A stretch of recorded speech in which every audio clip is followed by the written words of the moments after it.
What's going on, fam? Lucky Murray here, Minor League Basketball.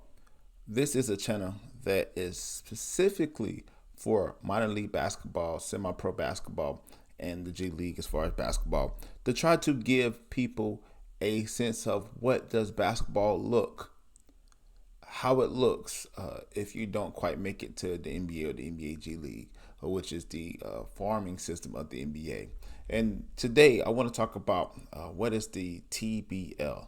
I know a lot of you guys are like, oh man, like I want to play basketball, but I don't know exactly what to do. Some of you guys probably are D3 guys, D2 guys. You may be high school guys that don't have any college offer. And the one thing that I definitely want to promote throughout this channel is semi-pro basketball.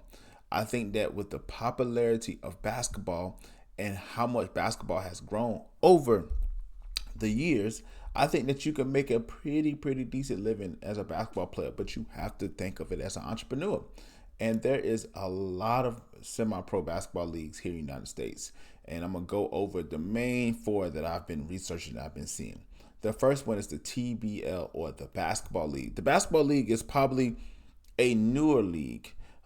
I think they start coming around in the 2021-ish. I think they took over the North American Premier League and they renamed it the Basketball League. And if you don't know, it's a popular basketball summer tournament that happens throughout the summer. It is called the Basketball Tournament, or TBT.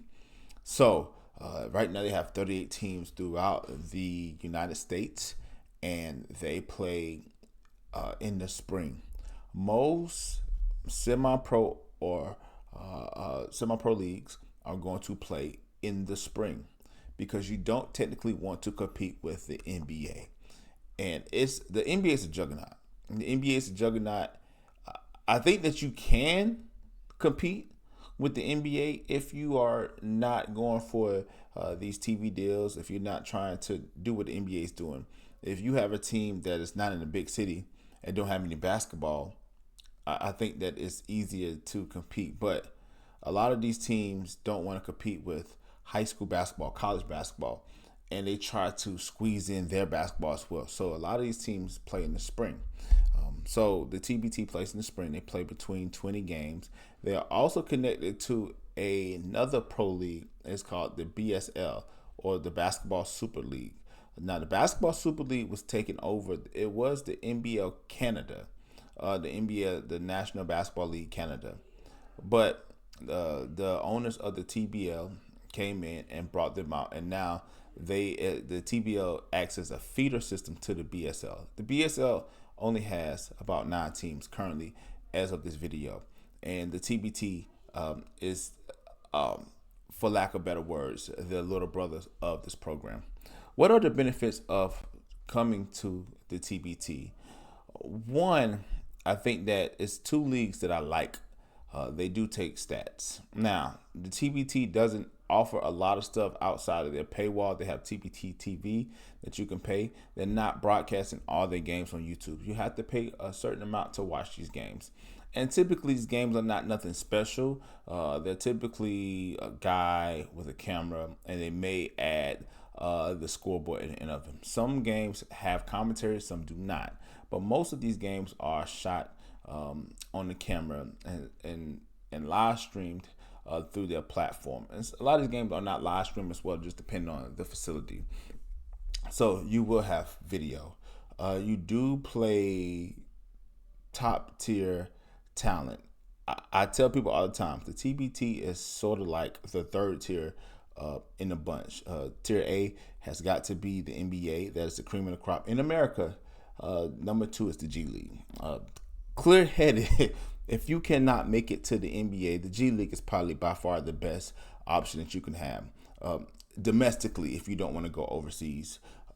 The third one has got to be what the TBL falls on. There's a lot of great college players who come in here. There's a lot of pros, overseas pros, that come to TBL after the season is over to play in this game. And there is opportunity to play in their bigger league, which is mainly in Canada. They do have 2 teams this year from the States, but they're more so in the Michigan area. They're not really down south. And another thing is that you get tape, you get stats, but this league is not FIBA approved yet. The downside, some organizations are better than others. You may play in an organization who will pay you. You may play in an organization who may not pay you. On the website, they say you get paid between $500 and I think $5,000 a month. Depends on the team. They say that the team operating budget is $125,000 a year. A month, or they may say a year. I didn't look up that. I call cap on that. Some teams, yes, some teams are better than others. A lot of these other teams are just fly-by-night teams. They come in, they try to run a basketball program. They order jerseys, they rent a gym, but most of these guys are not basketball-minded people. They just organize a team by the seat of their pants, and you see that when the team folds the first and only season they play. So the TBT, and one of the bad things about TBT is that you're going to see year after year that they're going to have multiple teams come and play in their leagues. They have their stables, but they have more teams than not. They have a team join 1 year, that team folds. They have another team that joins, their team fold. And that's one thing that I think that these teams and these leagues should have. Instead of focusing on expansion and growth and just getting a franchise cut for your team to come there, there should be a situation where these teams come in and they should have some type of stability. Because if a fan is trying to want to, why you go to a semi-pro basketball game, because that ticket is $10 versus paying the $80-$90 that you're going to be paying for a decent ticket at an NBA game. And that is on the cheap end. You probably can get a ticket for like $30 or $40, but you in the nosebleed. So another bad thing is that the team's gonna fold. And three, a lot of people do not think that playing semi-pro is respected. There are guys who will go overseas and make no money, just to say that they're pros, versus playing for their local semi-pro team and really getting their stats up and really building from the ground up. I think that I can see a guy playing semi-pro and building his catalog and building his resume up to where people in those surrounding areas want to come see that guy. And you the commodity. You could. It's a lot of things you could do. But would I recommend a TBL?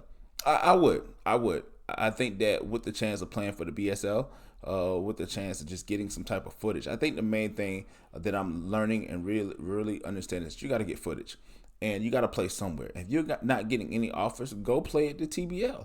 Go do what you do and build that resume up. But I'm just the man behind the camera. I don't know what I'm talking about. But let me know what you think about this in the comment section below. Do you recommend a TBL? Have you heard of the TBL? Have you played for the TBL? Write in the comment section below. Again, it's Lucky Murray here with Minor League Basketball, giving you what I think about the TBL. You let me know what you think about this comment section below. Like always, till next time, people.